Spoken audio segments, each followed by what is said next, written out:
Welcome, everyone. I know how this goes on Zoom. We will have a few of you trickle in still over the next couple minutes, but the good news is that it's when I speak and not when our important people speak. So my name is Hubert Zaitchik, and I've never seen this error before. I show up as Kathleen Gibson on my own screen. Anyway, I'll ask Lindsay if she sees the same thing. My name is Hubert Zaitchik. It's not that early in the morning. I still know that. This is the Pulse Breakfast, which we're excited to bring to you on Zoom, but we are much more excited to move into a hybrid breakfast with actual breakfast for those of you who are in Dallas-Fort Worth in June, with the ability to still participate via Zoom as well. So we will get that done. This morning, we would be deprived of both of our startup speakers who are joining us from other cities if we weren't on Zoom. So this morning, certainly purpose-driven to be here on this platform. The Pulse Breakfast has 4 agendas, and the first one is to, of course, have a great featured speaker, and that is Kathleen Gibson today from the Southwestern Medical Foundation. Number 2, we show you 2 startup pitches, and this morning they will follow right after my announcements. And number 3 is to give you some calendar of events, things that are happening in the near future as we are aware of them. Regionally mostly, but in some cases also some national events or other things that we think are worthwhile for you to participate if you're interested in health innovation. And then lastly, we have the 4th objective, which is to network with each other, which is of course a lot more fun to do in person. But as a proxy for that, we have started a LinkedIn group that is by invitation only to people who have attended one of our events. And so this has been going on for over a year now, and this LinkedIn group continues to grow. And what you have in common with everyone else is that you participate in an event and that you're interested in networking, meeting other people that have similar interests to yours. So our other pledge is to get you out by 10 a.m. Central Time. So that is the agenda. If you haven't been to our space, we still are open, and actually have been open for most of the time. We're very large and spacious place, so easy to accommodate entrepreneurs. Even something you might not know is even if you're not a Health Law Campus graduate, you can rent space in our facility, which has many of the obvious benefits, including events and meeting other entrepreneurs, investors, mentors, and so on and so forth. So reach out to Lindsay or me if you're interested in that. We also encourage you to interact with us, follow us, and help spread the word about many great things that are happening in Dallas, Texas, and beyond through our social media platforms. If you're not part of any of those, please join us or follow us. We also have this LinkedIn group at the bottom there, but Lindsay will also put it in the chat so that you will have a clickable link to join the LinkedIn group as of today and meet some of the people that have participated here. So a few events that we're aware of, and by the way, if you're organizing events yourself, do let us know. I mean, this is a function of us searching for events or things we've been made aware of. So needless to say, we would be happy to promote other events that you would like us to. Since this Pulse Breakfast takes place every month, we have pretty good ability to help you promote yours. On June 9th, Digital Fight Club happens. If you know about this event, it's a debate between 2 usually experts in the field on a controversial topic. Why is that of interest? Because there's a healthcare segment to that. This kind of event takes place actually in various locales nationally. This one is a Dallas-focused one. I will participate in the healthcare segment. Lindsay Harper is my opponent, and Lindsay and Harper and I have not been able to come up with significant differences in opinion in healthcare innovation yet, which is eventually a problem. if Michael Pratt is listening, it is your problem because you signed us up. But so far, so good. We'll come up with something to be a good show and be fun. And it's in good spirit, of course.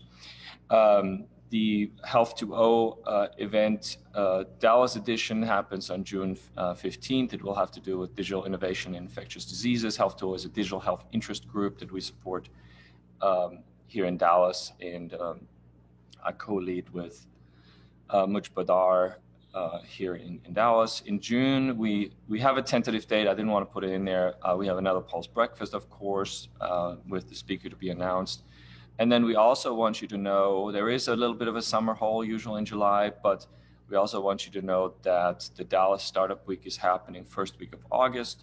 We're organizing the healthcare track again this year. It will be in person on the campus of SMU, I think business school. And so it should be a lot of fun. There'll be a healthcare track with lots of interesting events. We couldn't do what we do without the support of our sponsors. You have seen these logos many times. We add to them on an ongoing basis and are proud to be associated with these companies that do not just support us, but are open to help healthcare entrepreneurs in DFW, Texas, and beyond. Many of these are national names, as you can see. And so this is a very important slide to us, allowing us to do the things we do, including this Pulse Breakfast series. We also have new DCO as our Pulse series sponsor. And so they help us promote this event. And they're great people over there if you don't know them. They also have a DCO healthcare newsletter that comes out every day and really has the most relevant regional information in healthcare and healthcare innovation. And then on our agenda, of course, we are in the search of the best 10 startups in the world to join our accelerator in the fall. The applications are currently open. Please tell your friends or anyone you know about this. We often find startups that come recommended by others, and it's obviously a tough competition to get in. There's always hundreds of applications, but ultimately we end up with some great additions to our Dallas community of health innovation, including, of course, some of our best from Dallas, Texas, and the US, but the reach is beyond the US on the acceleration side. What unites them is that they see and get to know Dallas-Fort Worth as a healthcare innovation hub that's worth their time, and they inevitably form strong ties to our innovation, investment, and business community here, which is incredibly valuable. You can also become a member of Health Wildcatters, or the Pulse membership, and that is a way to support as an individual this series and the type of things we do in the community. It gives you access to a variety of things that is included in the membership, and VIP access to a variety of other things or discounts. So this is kind of a new thing that we really have kind of had, but we think that there's more demand and interest in that, and we'd love to have you join. I will get this name from Lindsay. I think we always announce here the newest members that joined, and we have a couple, I believe, that joined in May, so we will make that announcement in a second. But now it is time to hear from our first startup entrepreneur. So I'm going to, and I believe it's Rajesh, I'm going to stop sharing my screen and let Rajesh Perianigam from Carriosoft speak. He knows the drill. He's got 5 minutes, and at 5:01, the sword comes down. It off. So I'm gonna shut up, and the floor is yours, Rajesh. Can you hear me? Can you see the slide? Yes, everything's good. Okay. Go ahead. Good morning, everyone. Thanks, Hubert, for the introduction and this opportunity.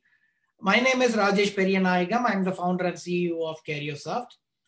Today, life scientists are generating a large amount of genome sequence data to find innovative solutions for global problems in agriculture and overall in life sciences. The amount of genomics data being generated each year is 20 to 40 times larger than the data generated by YouTube and Twitter. As a scientist, when I did research, I struggled every day to manage and analyze all the genomics data I was generating for my research, mainly because our institution did not have suitable tools. Also, our institution had fewer analysts to support all my needs. That added a lot of recurring costs to my organization. I was not alone in this struggle. There are hundreds and thousands of scientists are going through this problem every day in their organization. As you can clearly see, the current scenario affects scientists' innovation potential and organizations' R&D efficiency and productivity. All this personal experience is what inspired me to create CarrierSoft. Our platform seamlessly integrates into our clients' existing workflow and make their workflow smoother and efficient. With our user-friendly platform, scientists can manage billions of genomics data points and mine them within few seconds. In short, we make complex genomics data management and mining very simple for the scientists. Our platforms ensures higher data integrity, saves millions of dollars through increased efficiency and productivity, and accelerates time to market. We are unique in several ways compared to our competitors. For example, data security is one of the most important features for our clients, especially for the industry clients. That's why we chose suitable backend technologies in our platform so that they can manage and mine billions of genomics data points within their secured on-premise or custom cloud environment. As you can see, in many ways, we complement our competitors rather than competing with them. Although our market spans various verticals in life sciences, we have already started entering through agri-biotech industries, mainly because of my extensive background in that domain, which amounts our target market size to close to $500 million. We eventually will be entering into other verticals in life sciences, such as pharma, biotech, and healthcare as well. That will expand our market size to more than $1 billion a year. We offer annual subscription licensing to our clients. One of the revenue streams is through direct sales. Our end users are life scientists conducting research using genomics data in industries mainly, and academia, institutes, and federal entities. Our second revenue stream is through strategic partnership. We serve the needs of the same end users by partnering with sequencing companies like Illumina, genomics CROs, cloud providers like AWS Genomics, IBM Cloud, and more in life sciences. As you can see, we have more business opportunities than what we are currently working on. We are proud of our accomplishments to date. We made significant progress in market validation, product development, traction increase, fundraising, and team expansion. We will continue making progress in all those 4 areas, especially on the product development traction increase. And with at the end of the 3rd year, we aim to generate a revenue of up to $3.8 million, which might look low, but as you can see, genomics analytics companies like ours in that revenue range are getting acquired with the 50x return of investment. So we are optimistic that we give better return of investment to our investors. We are seeking your help for introductions in agri-biotech, pharma biotech, or healthcare for collaboration opportunities that will increase our traction. Also, we are currently raising seed round, and we are in search for a lead investor. This seed round investment will help us to achieve our business goals, which I described earlier. Our team is our greatest strength. Our team has extensive expertise on genomics, software development, sales, marketing, and finance with the combined more than 125 years of experience in this domain. In short, our team has the required expertise to build a successful startup company. In summary, we make complex genomics data to the fingertips of scientists through user-friendly platform and empower them to find innovative solutions for global problems in agriculture and also overall in life sciences faster. Thank you for your time. Thank you, Rajesh. And while we're transitioning and you unshare and Enrique shares, I will give you the 6 names of our newest members that I failed to give you earlier, and that is Richard Langdale, Jim Turner, Najit Brar, Jerry Robinson, Gary Wolf, and Rajit Kumar.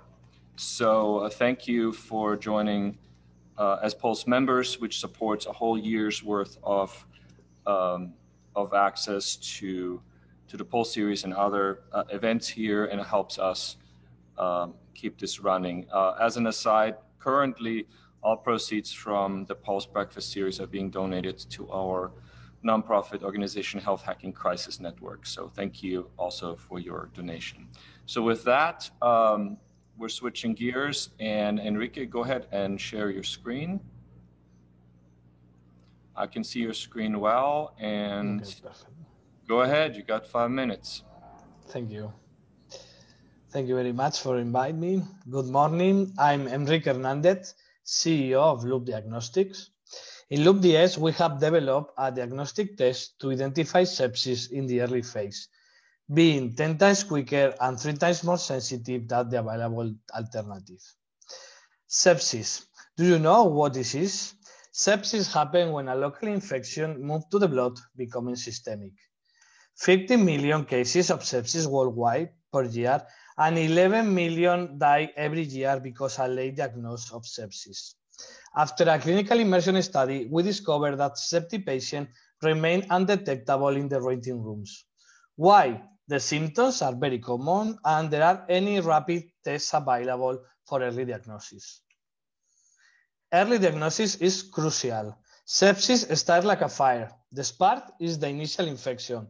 Then the symptoms cool off, and finally organ damage in sepsis and stable infection phases. In the early phase is where broad-spectrum antibiotics are really effective, and the mortality and the cost for the hospital are low. However, more than 50% of the septic patients have been diagnosed in a late phase, where here the important treatment is the critical care, and the mortality and the cost for the hospital are higher. The current diagnostic tests, once based in pathogen and in other biomarker, fail to detect sepsis in early phase. With the detection window of more than 12 hours, these tests are not clinically acceptable to treat the patient. In Loop DS, we aim to change this. Our test is based in a novel, different approach, a functional assay that analyzes the immune activity of the cells. Our pilot study showed 90% of sensitivity in early detection compared with less than 30% of the current test. Here I present our test, the SeptiLoop. This is the disposable and novel low-cost point-of-care diagnostic that can detect sepsis at an early stage of the disease. In the right, you can see the test. In the bottom part is where the blood is mixing with our reactive to do the immune stimulation. And in the upper part is where our antibodies is located in a lateral flow strip.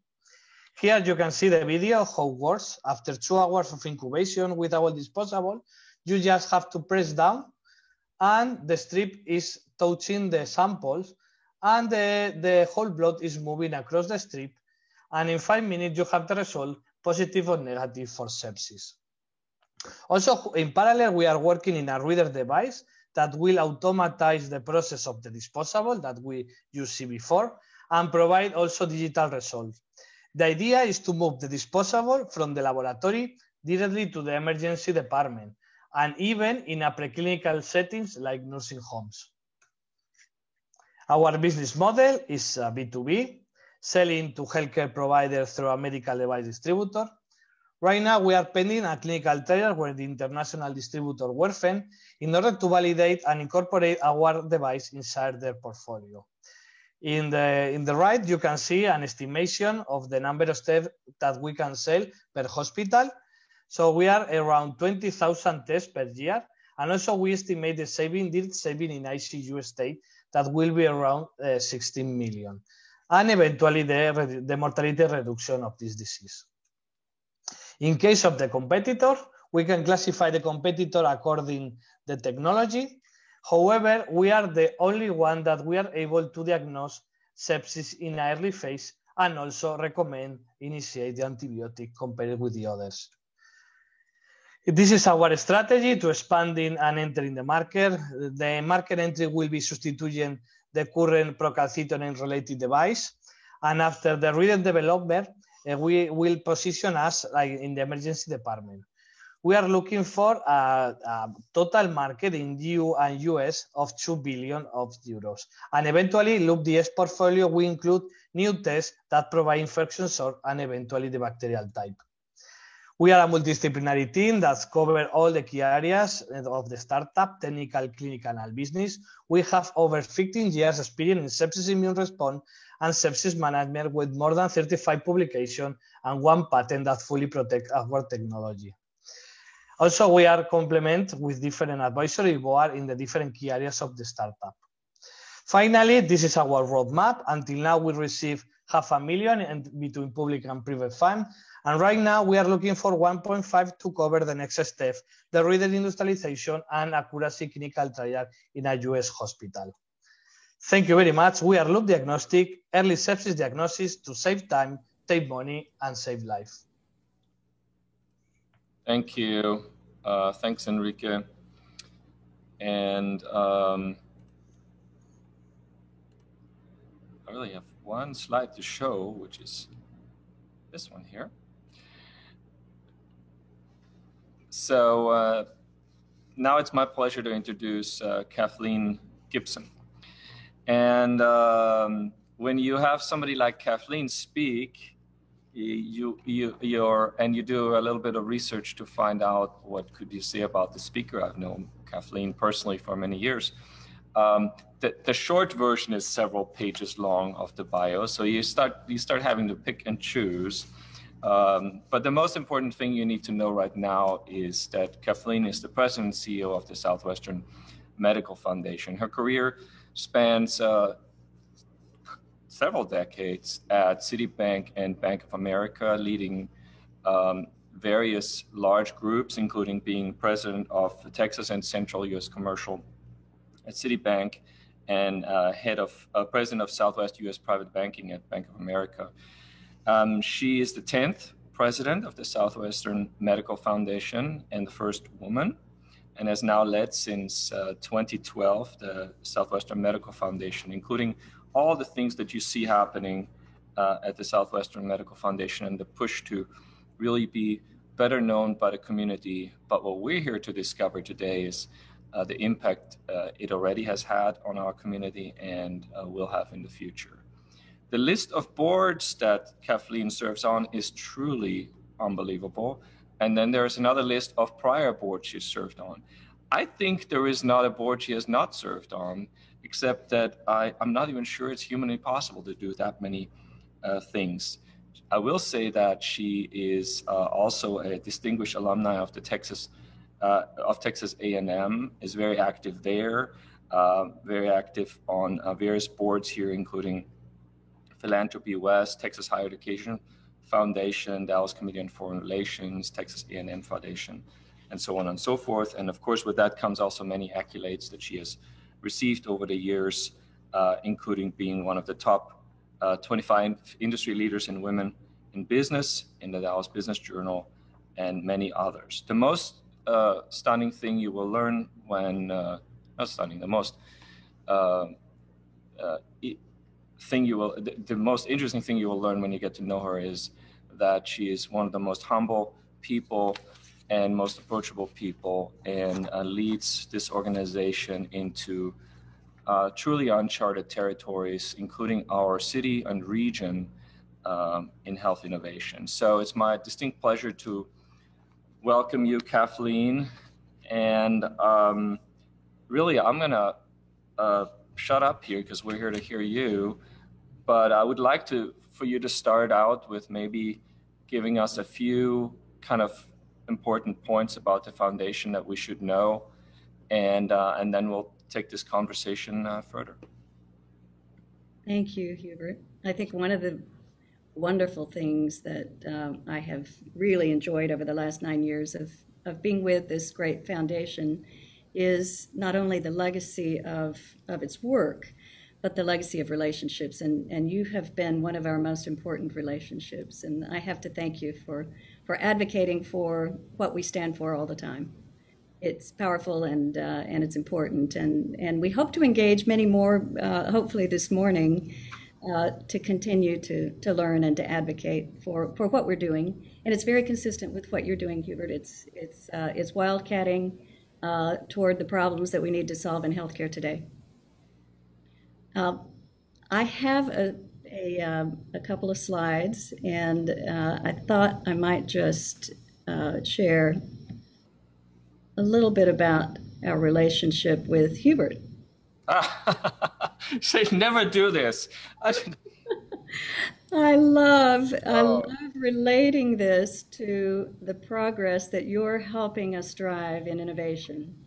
And so if I could start with you and then I'll go back to us. This is important in that Hubert came to the United States with UT Southwestern.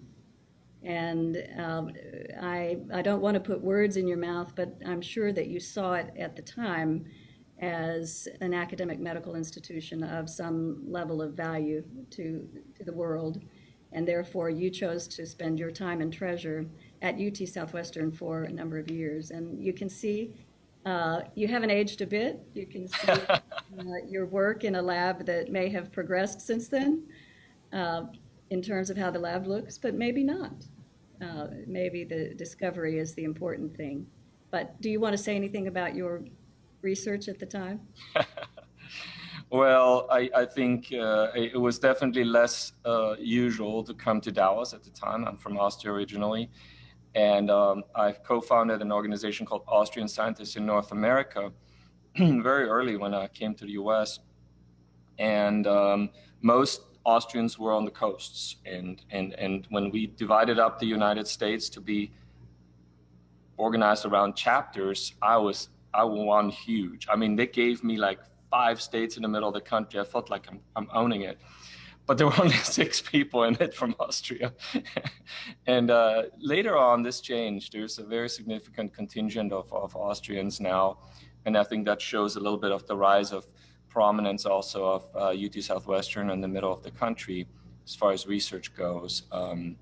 But yeah, I was given a wonderful gift, and that is the gift to apply my talents in a way that was much beyond what I could have done in Austria at the time. So it was a wonderful experience and truly a gift. And as a country of immigrants, I worked almost, all the time with immigrants from all corners of the world. And that's a wonderful thing we have going, not just in Dallas, but in the United States. Well, I think about that training and then what you have given back since. And everybody knows the awards that Hubert has won for the entrepreneurs that he has helped seed. So I want to thank you for that. This is a picture of how progress continues. And so I did want to share it, and I wanted to say thank you, first of all, to you, Hubert, on a very personal level. I will answer your question about what this has all meant. This is not an old story by any means. This is a community who saw a need, and I would say we continue to see needs. So let me relate it to today. At the same time, I'm relating it to yesterday. We saw the founder here at the top, who came in 1898, roughly, back from Bellevue. And he had come to Dallas. He had poor eyesight. There was no ophthalmologist in Dallas. He went to Bellevue to medical school. Bellevue was an integrated, great basic research teaching institution, side by side, the public charitable hospital. And he saw healthcare was tremendously more advanced in the Northeast, and he saw a medical wilderness in the Southwest. When he came back, he was very determined that we deserved a better quality of care, that it was essential for the economic development of the area. And he had the idea that like-minded physicians should band together. And he tried very hard for the next 40 years to keep a few well-trained physicians from dividing, and he kept unifying. He ran the Baylor College of Medicine, which was our medical school at the time, and literally for the next 40 years worked to help build healthcare. It wasn't until 1939, so 40 years later, that he was able to start Southwestern Medical Foundation with the help of community leaders like Karl Hablitzel. The reason he started it was, obviously, he said the value to a community of a higher standard of public health is incalculable. And we still absolutely believe that. In 1943, we lost our medical school to Houston. Faculty did not want to leave. and he started a new school, Southwestern Medical College of Southwestern Medical Foundation. The foundation owned it, ran it, and appealed to the state to take on the school over the course of time, because the value of a great university was very well known to the quality of how we would conduct our research and conduct our care. So 6 years in, the University of Texas system was given the buildings such as they are, and the foundation kept the endowment separately. So we operate as the original public healthcare charitable corporation for the Southwestern United States. We preceded the medical center and school that we started. So we're not one and the same, but over the course of time, the need for us for other causes has lessened. And while we participated in a lot of the build of the healthcare of Dallas 80 years ago, today our primary beneficiary is UT Southwestern. And the founder had a tremendous vision, and this quote is beautiful: to use every spark of human ingenuity, I can't see because my picture is there, and delicately attuned hands and eyes of the best trained and physicians and newest and finest mechanical instruments, all the sciences known to man for the Southwest in order for it to be a healthier place in which to live. So that hasn't changed. What has changed here on Harry Hines is when the land was donated and the school was moved, when Parkland moved to Harry Hines, 70 acres was the original land for the medical center, and now, of course, it's grown way beyond that. And our vision truly became a great reality. I'm going to stop sharing just for a moment, Hubert, and say that when we talk about how it started, what I'd like to share is the hope that while it's not an old story, it's really a very young story. In the 80s, it started and it moved along, but in the 80s, we only had about $30 million of endowment. And we had two almost Nobel Prize winners who ended up getting the Nobel Prize in 1985, but they were very well sought after before that in the 80s. So we're here, we're small, we're making an impact of sort. But Joe Goldstein and Mike Brown were about to go somewhere else for lack of funding.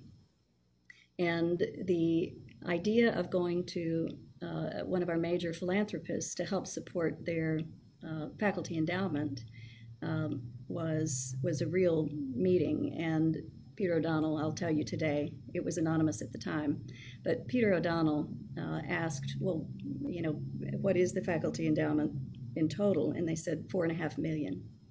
So if you think about the 80s, small foundation endowment, faculty endowment in total at the medical center of $4.5 million versus where we are today, it's a remarkable community build.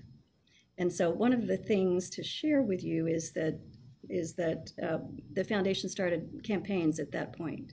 And let me just fast forward to, we started a campaign for chairs, for faculty chairs as a result of that conversation. We retained Goldstein and Brown. They were the first Nobel Prize winners in Texas in 1985.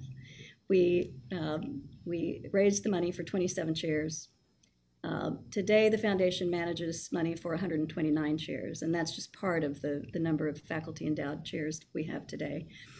We later started an Innovations in Medicine campaign and raised almost $1 billion.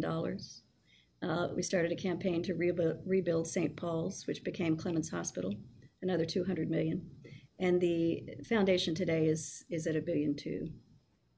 And all of these campaigns have been led by community leaders. And the community has literally, from the beginning of that vision to now, built a huge amount of this accomplishment.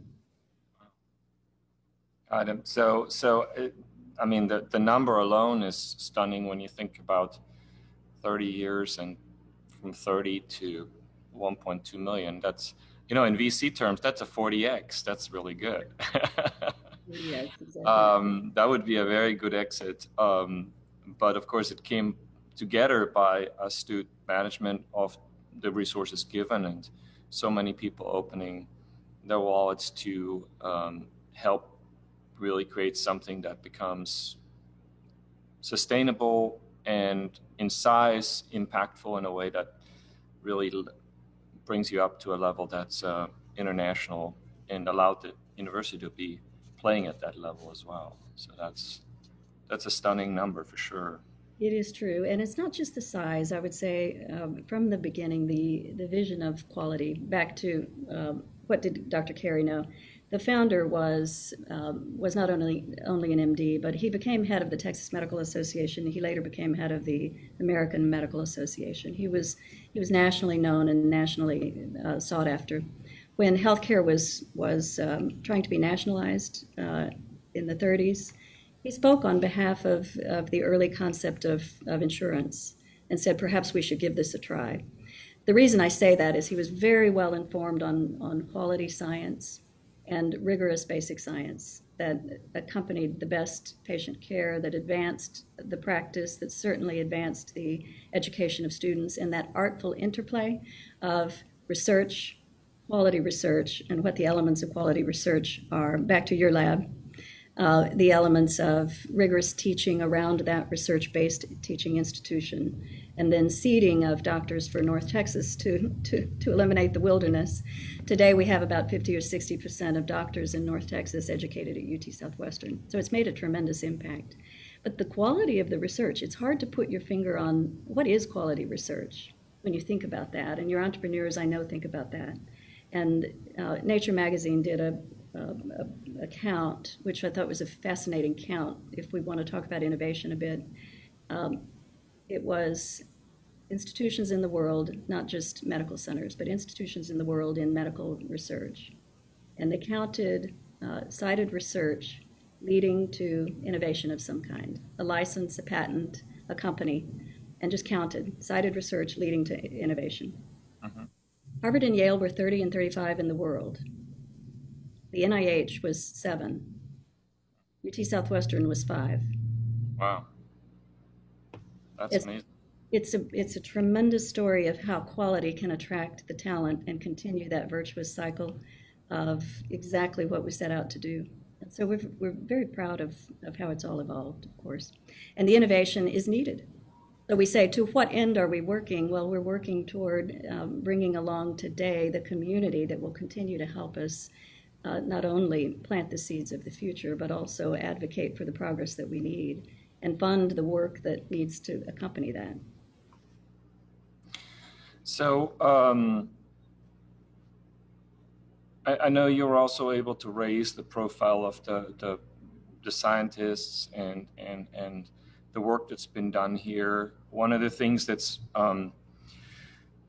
it actually happens here in Dallas all the time still is, when you get asked about what you're doing over there at UT Southwest, and I would just wring necks every single time. It's a personal hang up because it's UT Southwestern, but that just doesn't happen with a name that's well known. I'm not going to say Harvard or something. You know what I mean? It's not MIT or something. Nobody gets that wrong. And if you get it wrong, it just simply means that you're not familiar enough with it. It just kind of sounds like it. Now, granted, we have Southwest Airlines. It's fine, but overall, that shouldn't happen when we look at the caliber of the institution. And so I think that's something where your organization plays a big role in creating this awareness that this is not a secondary gyrus where that information is stored. This is a primary gyrus. This is a primary location, the same amount, proportional to the prominence and the output of the place. The only thing that we can hold against it is it's how young UT Southwestern is, but not the impact it is having right now and how attractive it is to researchers, because they do know the quality of the research that happens here. Is there anything in particular that your organization has done over the years? And then also on the entrepreneurial side, I want to shift gears a little bit into the type of things that you see, since you cited a second ago, the impact the research is having, and the prominence was patents, licenses, startups, the impact it is having on the entrepreneurial scene, and how anyone that's listening can interact with that in a purpose-driven way that helps. Well, two great questions, so make sure that I get to both of them. I think the first is absolutely right. It's a younger story than institutions globally that may have been around for centuries, and in the Northeast that may have been 150, 200 years. It's half that. It's not marketed itself probably over the course of time. The foundation was very quiet. I think both of us today, the school and the foundation, see ourselves as not only needing to tell the story, but also needing to tell the story in plain language.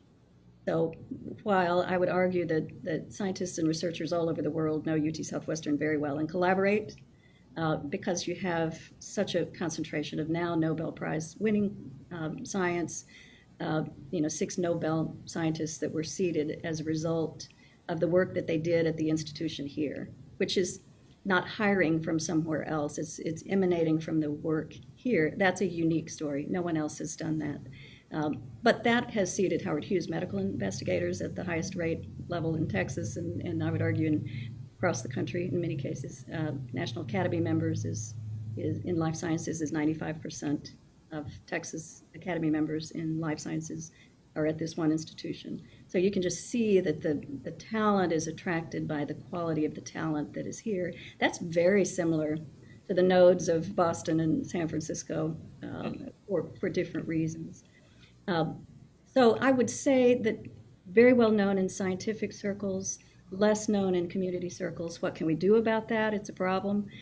Translate the science into human language. And so we're trying very hard, and you're helping us, obviously, get the word out. I think that's important. I also think from a public healthcare mission, we have to do a really good job of understanding we do have a mission to serve the public, not just the patient who comes, but the public who needs to know how to prevent, who needs to know what we've learned, who needs to know at the time that we've learned it, that this is important, new knowledge.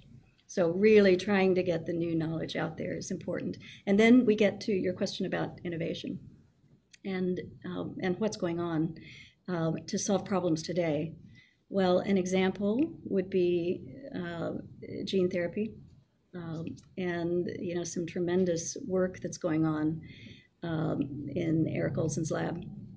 He's formed a company called Exonics, which is now sold to Vertex. It's really working on the problem of single gene defects in muscular dystrophy. And he's getting close to being through the animal trials. If those are successful then in humans, that might be the first neurological disease to ever have been solved and cured. And so that's a tremendous opportunity using CRISPR-Cas9 technology. Gene therapy is also in other single gene defects being developed, and Taysha Therapeutics is the outcome of that science in adenovirus transport through the spinal cord to transfer the good gene for the bad gene in single gene defect neurological disease.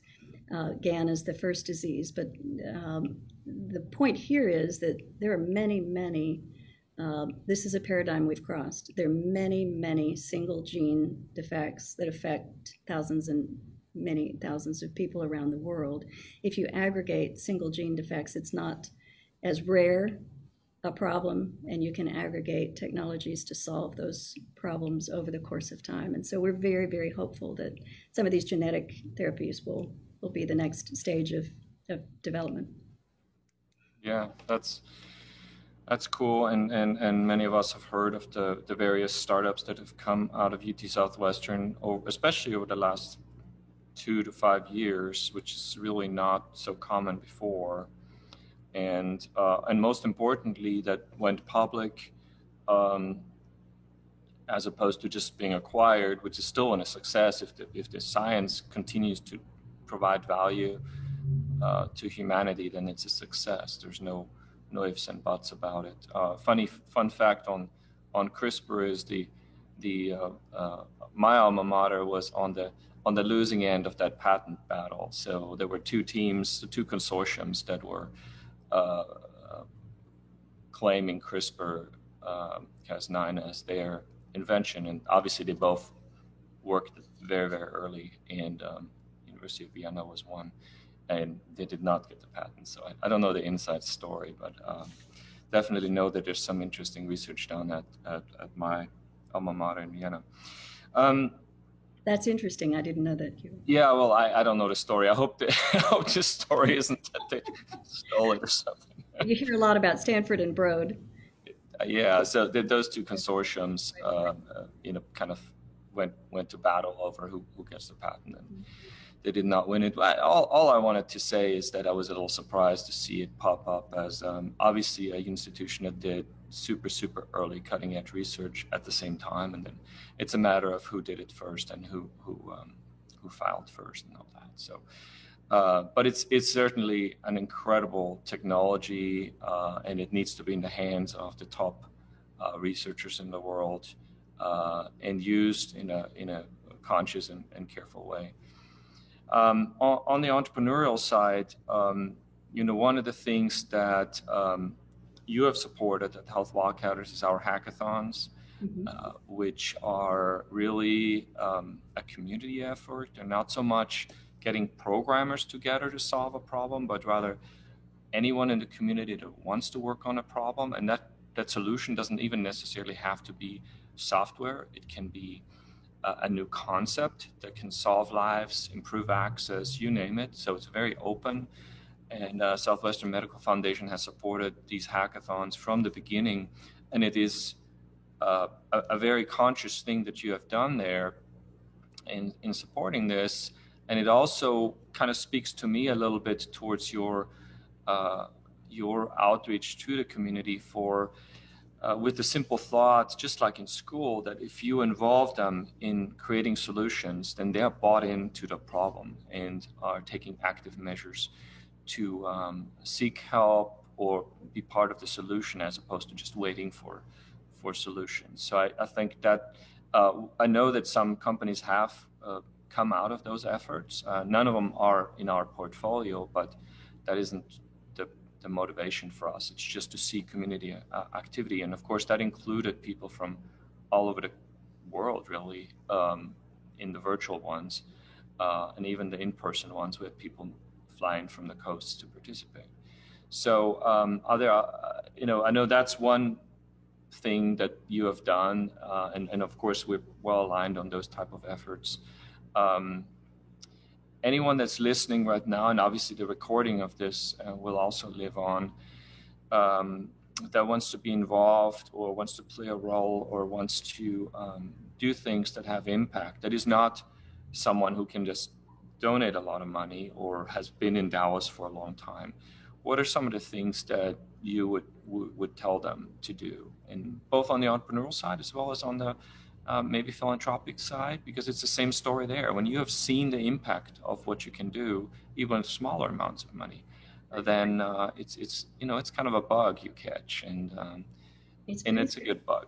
It's very true, and I love the way you articulated that, because I'd love to put that in our material.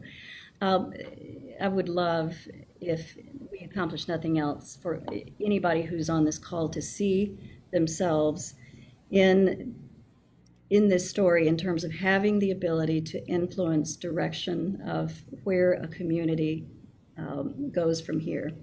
And you're in the business of solving problems in healthcare. We're in the business of solving problems. That's the end to which we exist.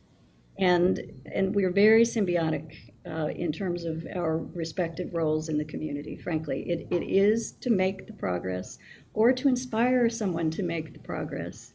And that can be done through funding, that can be done through artful advocating. And I'll give you an example that I hope gives you a lot of hope, and maybe you can see, everybody, how this was made possible by articulate advocates. In the 60s, one of our primary advocates who really fell in love with the idea of the progress that this could all mean, had a best friend who worked at the medical center, and they'd been high school friends. And this friend said, there's something we need to study. And my friend I'm talking about says, well, how can I help? And he says, we need to fund, today we'd call it a treadmill, But exercise physiology was being studied, needed a tiny little bit of funding, several $1,000s, and we were studying whether or not exercise was good for the heart. We didn't know that exercise was good for you, so we needed to study. That led to a lot of studies with NASA, that led to so much more, but just the idea of this needs to be studied led to everything that we know today about cardiac health, frankly. And I'm not exaggerating. I mean, this was a very leading edge bit of research coming out of UT Southwestern in cardiology. And that exercise physiology track continues today and has ripple effects all over our lives. You take that same person who says, well, that's been very successful. I'd really now like to think about nudging the school to put human nutrition on sound scientific footing. Shouldn't we know what we eat is scientifically good for us or not? And so the Center for Human Nutrition literally was not a product of the medical school, thought that was a great idea. It was a product of the community nudging to, we could get to this. Then mineral and metabolism and the discovery of Citracal comes out of exercise physiology, human mineral metabolism. And then Clemens Hospital, Zeo Lipschi Hospital. Why don't we, instead of just providing faculty for other people's hospitals, why don't we get into the healthcare business for a community who really wants to come to UT Southwestern for complicated care and didn't have a place to go? That was really the community urging it on. So I would say we have the ability to influence direction. We may or may not realize that we do, but we have built this, and we as a community can influence it, and we should continue to say, what's next? Yeah, I remember that there was a program, I think it was called the Wild Hair. Oh, yes, the Wild Hair Fund.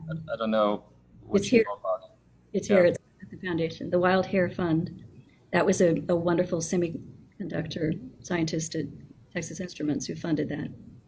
Yeah, I met them once, and so just to explain for everyone else, it's kind of reminded me a little bit of your treadmill story, because this grant is for crazy ideas, things that absolutely break the mold. Like, but you sometimes need a little bit of money to do this, and you can't just use the equipment and everything you have there and use up your supplies from another grant for that. So you really, need some encouragement. And so this grant is awarded to, I think even postdocs can get it. Yes. I'd love to see more of this type of activity where you can pursue something, well, that's just not fitting into the common mold. And an idea, something that's outside their area of expertise, or it's outside the box, or it contradicts some of the proven research. And many inventions that are significant came, from experiments that went wrong, or experiments that really had no reason to be ever conducted. Late at night on their own time, a scientist might try something, and all of a sudden you see something because you just wouldn't think about it. And so I love the story of that. I didn't know that it was as only one individual or one family and I didn't know if it's still alive or. He is, and I will tell him. Yeah. He's very proud of the fact that their first decision on the use of the fund became Reata Pharmaceuticals. Okay, there you go. That's another UT Southwestern success story, and it's I think this type of thinking is what entrepreneurs engage in a lot, which at universities we don't always see as much of, and which to me kind of goes back to the original idea of universities, where you have highly educated people from all different fields get together and be next door to each other. And again, my alma mater I come from is not in the top 20 in the world, but it is the second oldest in the world. And the idea back then was that if you had an idea in this, you would be next to the philosopher, next to the person doing something environment, or a doctor. And when these people got together, things got spun up that were brand new. And that cross-pollination was quite important. And now, of course, universities are so specialized and so incredibly subspecialized that this effect sometimes is harder to exacerbate. So these type of grants that spurn innovation on the entrepreneurial side that have an impact on people is a really cool way to have that happen. Yes. Projects like that. And you're right, Hubert, on the talent mixing with other kinds of innovative talent, which is another area, which is why we love the hackathon and all of your work. The Texas Instruments talent, if you look back over the course of time, the Medical Center and Texas Instruments were really, truly fascinated by each other. You can see the transistor and then the semiconductor, and you can see all of the quality of life sciences over here, and the innovators collaborated together. And Texas Instruments, folks had means, and where they gave back was here, because they could see this innovation was just as important. I find that collaboration really remarkable, and it's lasted to this day. Yeah. I think it will always last. There's so many stories within Dallas that have woven through, and but I know we have got a couple of minutes left. I would like to just touch upon the future and your plans and the foundation's plans and the things that people on this call can interact with or engage with and be a part of the journey. Well, we're thrilled about many things. We will the school will be announcing a new School of Public Health. That's an important outcome of what we've been through. And we'll seed, of course, as we are physicians and other health professions and graduates in biomedical science. There are 3 schools at the university today. There will be a 4th in public health, and it will be a really important science-based, research-based training ground and delivery of public health information ground and treatment, advancing treatment. But it will also, we're terribly under-resourced in the state compared to other large states in workers in the field in public health. So we really need to train the workforce and develop the masters and PhDs in public health. And that is going to be a reality in the next couple of years. That's a huge advancement that will help us in all of the things we've talked about, which is how do we get the word out to people about their own health, and how do we manage through health crises and health issues that we'll face down the road.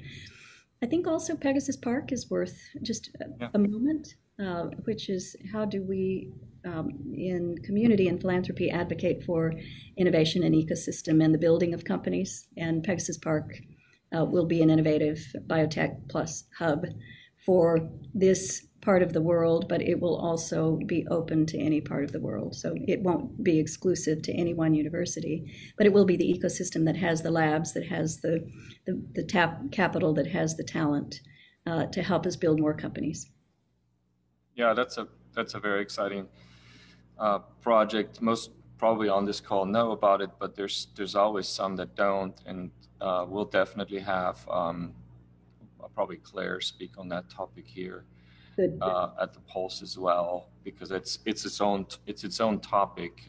But for those of you who don't know, it really is a single building campus that is being opened already. A lot of construction still going on there, but that is a close proximity to UT Southwestern along Stemmons, with its own, I think, 20-story building, and lots of space focusing on a few different things, but amongst those, medical and biomedical innovation, including access to lab benches and the type of things a healthcare startup would need, and managed by an organization that has high reputation in that, biolabs, and other opportunities in that same building, including UT Southwestern, Tech Transfer, or it has a better name now, I still know it as Tech Department, Commercialization Department, or intellectual management department, and Taysha Pharmaceuticals, which is a spin out from UT Southwestern, taking space there as well, and many other organizations, including the whole philanthropy flourished. So a bunch of nonprofits that play a role in, I think, education focused. You correct me if I'm wrong. Help train the workforce that will be needed in life sciences. That So idea. an incredible effort that is supported by many people, most prominently Lida Hill and her foundation, to really make this something that is collaborative, inclusive, and purpose-driven, that includes the big players in town, and but doesn't give the feeling to anyone that they're on somebody else's campus, but rather part of a greater campus that includes our most prominent members in innovation in healthcare.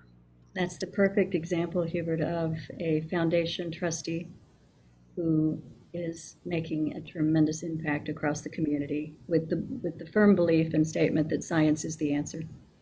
Yeah,